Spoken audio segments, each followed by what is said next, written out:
Buongiorno a tutti. Siamo in una tranquillissima, adesso sembra che non ci sarò, alla nostra sinistra vediamo la bellissima mole di Castel Sant'Angelo, anzi da qui si vede bene perché c'è l'angelo in alto di bronzo di Verschalfeld, questo artista fiammingo. A destra è la piazza Trilussa, che fu chiamata così in onore ovviamente Trastevere, quindi il rione popolare per eccellenza, il XIII rione romano, chiamato così per Trilussa, che è il poeta romanesco. Quello è il ponte invece Garibaldi, davanti a noi adesso a sinistra, il ponte Garibaldi, si vede la cupola, vedete, della sinagoga, dove infatti lì comincia il ghetto di Roma e dove dal 1555 questo terribile papa molto conservatore di nome Paolo IV Carafa fece rinchiudere e con una bolla papale stabilì che gli ebrei, i figli di Giuda, dovessero essere condannati per sempre, reclusi all'interno di questo ghetto, non potevano uscire, i portoni venivano appunto chiusi, bisognava chiedere un permesso per uscire e purtroppo vissero fino al 1848 in una maniera veramente incredibile, quasi praticamente indecente. E al centro è l'isola Tiberina, adesso non si vede bene perché praticamente dovremmo proseguire, ma noi invece adesso giriamo a destra perché facciamo il viale di Trastevere per andare su al Gianicolo. Vi dicevo che il Tevere, il Placido Tevere, quando vi erano le inondazioni inondava tutta la città e allora fu deciso, quando Roma diventò capitale d'Italia, arrivarono appunto i piemontesi, fu fatto questo piano regolatore gigantesco che previde la costruzione dei muraglioni. Quindi noi adesso vediamo questi argini, questi muraglioni giganteschi, però ovviamente un tempo non c'erano. E quindi il Tevere degradava dolcemente, come a forma quasi di una collina, verso lambiva tutto il lato destro e sinistro della riva appunto, e bagnava da un lato il rione di Trastevere, che è gigantesco, e dall'altro lato il rione Regola verso il centro, quello che sta alla nostra sinistra. Adesso si intravedono a sinistra i cavalli, le quadrighe del Vittoriano. E quindi furono costruiti i muraglioni e quindi nuovi ponti. Ah, lassù, Variola. Sì, Variola. ci sono i cavalli che spuntano, esatto. Questo è il monumento a Belli, a Giuseppe Gioacchino Belli, questo a sinistra in travertino. Adesso c'è un gabbiano sopra, sopra la statua, perché Belli è il nostro, diciamo così, è il poeta è il padre della poesia del Ministero della Pubblica Istruzione, è bello grande, sta qui a Trastevere. A destra c'è l'ospedale Regina Margherita, anche questa è una delle antiche istituzioni dell'Ottocento, diciamo dell'Ottocento romano. Anche questo, il Ministero della Pubblica Istruzione, è molto bello. Noi adesso andiamo a sinistra e facciamo tutta la via d'Andolo, che con le sue anse, i suoi meandri ci porta nel rione di Monteverde Gianicolo. Dovete sapere che è il Gianicolo, dove ovviamente si gode di una bellissima che poi intravedremo quando faremo il ritorno, diciamo, dalla nostra passeggiata al Gianicolo, perché la Villa Pamphili, costruita come tutte le ville ovviamente da un pontefice, che adesso ci avvicineremo, dove è stato realizzato il Museo della Repubblica Romana, visto che qui sono morti tutti i nostri eroi della patria. Paolo V Borghese che l'ha costruita, e tutto l'affaccio qui sulla destra, guardate che cosa meravigliosa, tutto l'affaccio sulla destra dove abbiamo tutte le... Adesso scendiamo adesso. È stato restaurato.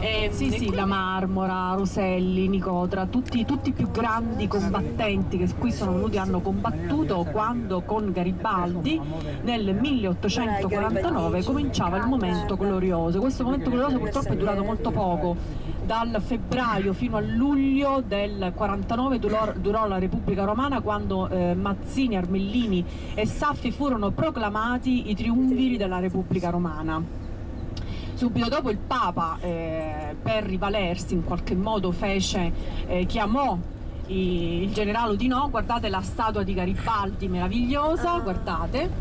Ecco, questa è la statua di Garibaldi, che fu realizzata anch'essa nei primissimi anni del Novecento. Da qui spara il cannone del Gianicolo a mezzogiorno, la sua naturalmente ogni giorno, ovviamente a mezzogiorno, per ricordarci, e quindi c'è questa consuetudine. Questo piazzale è chiamato Giuseppe Garibaldi, e Garibaldi è ovviamente a cavallo in statua equestre.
prossima volta, ho già prenotato la nostra bravissima Cettina, andiamo a visitare quella villa là. Vedete che sembra come una caserma bianca dietro un castelletto con 2 torri. Quella Villa Medici. Adesso Cettina aggiunge 2 parole perché poi ci deve parlare di altro. Villa Medici era del Cardinal Ricci da Montepulciano e Annibale, con tutta la collezione medicea, quindi assolutamente da vedere. Un bellissimo museo, anche non molto affollato, quindi sì, c'è un'ottima godibilità e fruizione.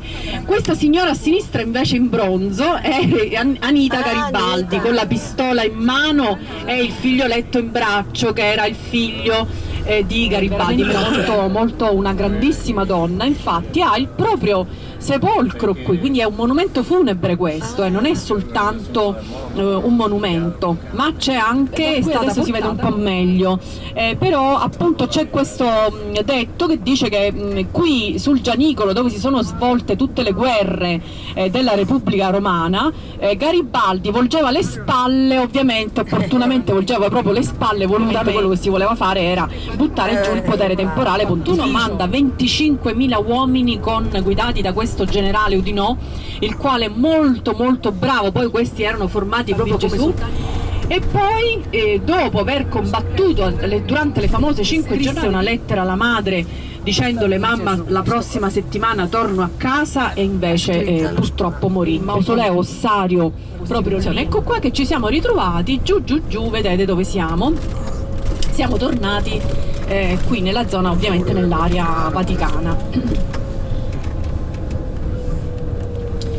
Noi adesso, attenzione, questo ponte non lo possiamo più fare col pullman, però facciamo il prossimo. Quindi andiamo a destra e ci ritroviamo davanti al ponte Principe Amedeo di Savoia. Questa davanti a noi è la chiesa di San Giovanni dei Fiorentini, molto esile, vedete, molto con una cupolina un po' piccolina con un altissimo tamburo, ed è il quartiere dei Fiorentini, perché quando Sisto IV della Rovere, quindi il Papa della Cappella Sistina, creò questa lunga via, vedete quanto è lunga questa via pedonale che comincia da qui, via della Lungara, alla nostra destra, lunga, fu creata per i pellegrini, perché all'epoca c'erano i giubilei, arrivavano i pellegrini, non c'erano pullman, non c'erano carrozze, non c'era nulla, arrivavano piagati proprio con i piedi logori, con il bastone dei Romei per andare e quindi trovare ospitalità, e quindi si creavano questi grandi arterie proprio fatte appositamente come percorsi pedonali per arrivare alle grandi basiliche.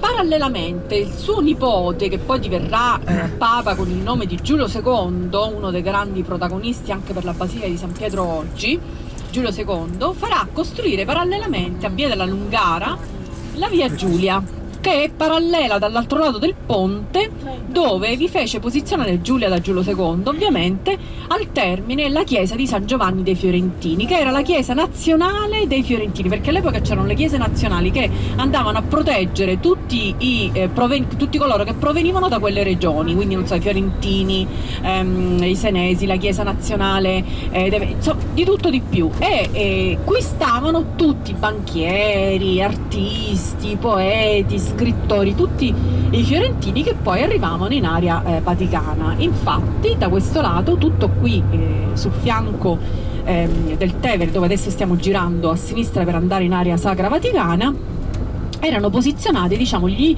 ospizi.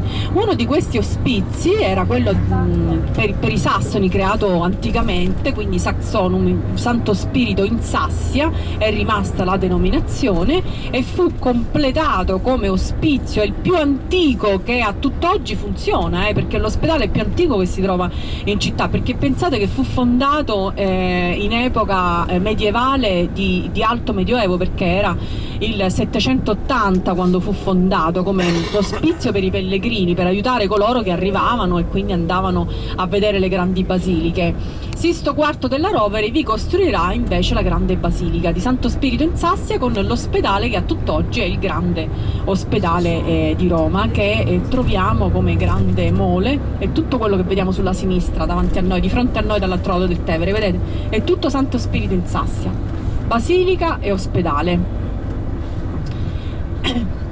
Sì, allora noi adesso vedremo naturalmente la Basilica di San Pietro. Siamo senza auricolari e io di tanto in tanto mi fermo e vi dico qualcosa, però intanto questo rivediamo Castel Sant'Angelo. La Basilica di San Pietro è la grande basilica costantiniana perché fu creata sempre da Costantino imperatore. All'epoca era completamente fuori le mura, questa zona era l'area sacra vaticana, era una zona di necropoli dove non c'era niente e nessuno.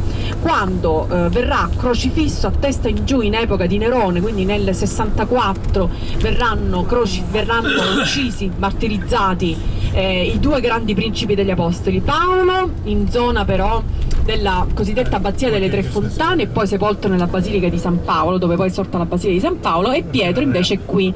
Perché qui Pietro? Perché qui era il circo di Nerone, era un grande circo con un obelisco al centro, che è quello che a tutt'oggi svetta al centro della piazza San Pietro, e lì a un certo punto verrà crocifisso a testa giù San Pietro, verrà creato un piccolo trofeo su cui i pellegrini nel corso dei secoli andavano e rivolgevano le proprie preghiere. Quindi cos'è accaduto? È accaduto che a un certo punto Costantino ha costruito la grande basilica madre della cristianità. Guardate che meraviglia questa veduta da qui, è spettacolare, con la cupola, la facciata, il ponte, il Placido. Oggi il Tevere non è arrabbiato, quindi lo vediamo pure con insomma abbastanza brillante non come un tempo. La basilica costantiniana verrà completamente distrutta, demolita, rasa al suolo, perché Giulio II della Rovere la vorrà ricostruire un po' proprio a immagine e somiglianza, in un altro modo completamente differente. Quindi comincerà la costruzione della nuova basilica. Sì, ci fermiamo qui. Dal 1506 in poi verrà costruita appunto questo.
benedicat vos omnipotens Deus, Pater, et Filii, et Spiritus Sanctus. Amen.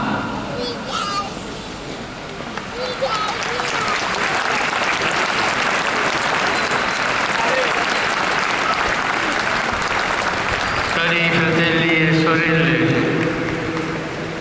saluto con affetto tutti voi, pellegrini provenienti da Roma, dall'Italia e da varie parti del mondo.